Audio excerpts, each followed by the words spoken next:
Payment आपने की और प्रॉपर्टी आपने किसी और के नाम ली, तो जानिए कानून इस पे क्या कहता है।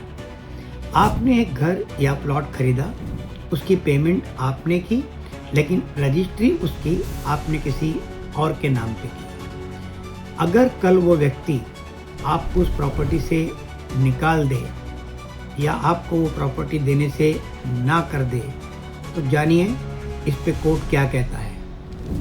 आज मैं आपको भारत में एक ऐसा कानून जिसके कारण कोर्ट में लिटिगेशन बहुत ज़्यादा है, मैं अगर ऐसा कहूँ कि कोर्ट में फ्लड अगर है तो सिविल डिस्प्यूट का ज़्यादा है, ऐसा लॉ, प्रॉपर्टी लॉ आज मैं आपको बताने जा रहा हूँ। आम आदमी सोचता है कि पैसा मेरा है, प्रॉपर्टी मेरी है, लेकिन कोर्ट ऐसा नहीं मानता। कोर्ट भावनाओं से नहीं, डॉक्यूमेंट पे चलता है, विटनेस पे चलता है, प्रूफ पे चलता है।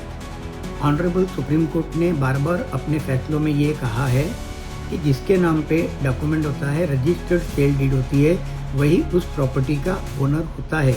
पेमेंट देने से या करने से आप उस प्रॉपर्टी के ओनर नहीं हो सकते। इस पर सुप्रीम कोर्ट का एक अहम जजमेंट है, बीना पानी पॉल वर्सेस प्रतिमा घोष। बेनामी क्लेम कोर्ट कैसे जांच करती है? जैसे मान लीजिए कि किसी एक आदमी ने कहा कि पेमेंट मैंने किया है, डॉक्यूमेंट पे नाम किसी और का है, लेकिन रियल ओनर मैं हूँ, तो कोर्ट जो है ये सब परिस्थितियाँ जानती है। सरकमस्टेंसेस को जानने के लिए कोर्ट क्या क्या करती है। कोर्ट देखती है कि पैसा किसके अकाउंट से गया है, कब्जा किसके पास है, और प्रॉपर्टी का रजिस्टर्ड सेल डीड डॉक्यूमेंट किसके नाम पे हुआ है। जब ये एग्रीमेंट हुआ तब दोनों पार्टी के इंटेंशन क्या था और दोनों पार्टी के बीच में रिलेशन क्या था। कोर्ट ये भी देखती है कि इसका प्रॉपर्टी टैक्स कौन भर रहा है, बिल किसके नाम पे हैं, और रिकॉर्ड जो है प्रॉपर्टी के वो किसके कब्जे में है। इन सब परिस्थितियों को कोर्ट देखती है और उसके बाद में निर्णय लेती है। ऐसा प्रूव हो जाए कि जिसके नाम पे रजिस्टर्ड सेल डीड है वो असली मालिक नहीं है, तो जिसने पेमेंट दी है उसका केस मजबूत हो जाता है। लेकिन याद रखिए, बेनामी ट्रांजैक्शन साबित करना इतना भी आसान नहीं है। कई उदाहरण मैं आपको दे रहा हूँ, जैसे कि कई बार पति पेमेंट करता है और प्रॉपर्टी खरीदता है वो अपनी वाइफ के नाम पे। कई बार माता पिता की पास एक्सेस बहुत पेमेंट होती है और वो प्रॉपर्टी खरीदते हैं अपने बेटे के नाम पर।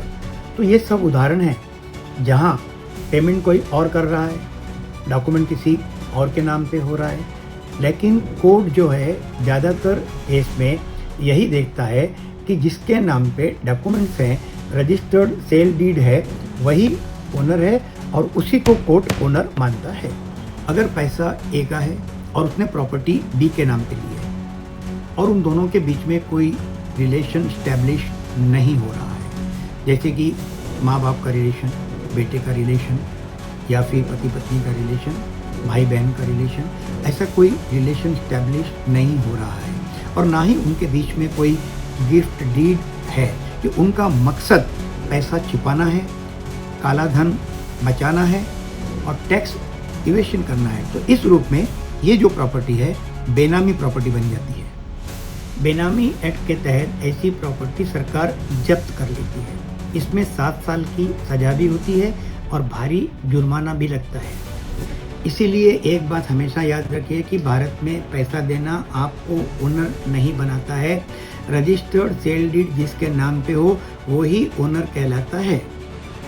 नाम किसी और का है तो कानून भी उसी के साथ खड़ा होता है। जिसके पास में डॉक्यूमेंट है, रजिस्टर्ड सेल डीड है, तो कानून भावनाओं पे नहीं चलता है दोस्तों। कानून देखता है registered sale deed, registered document. इसीलिए याद रखिए, जब भी आप कोई भी प्रॉपर्टी खरीदते हैं, उसकी पेमेंट करते हैं, तो अगर आप किसी रिलेशन में हैं, जैसे कि पति पत्नी, माँ बाप, बेटा, भाई बहन, तो आपके बीच में गिफ्ट डीड होना आवश्यक है, नहीं तो वो प्रॉपर्टी बेनामी डिक्लेयर हो जाएगी।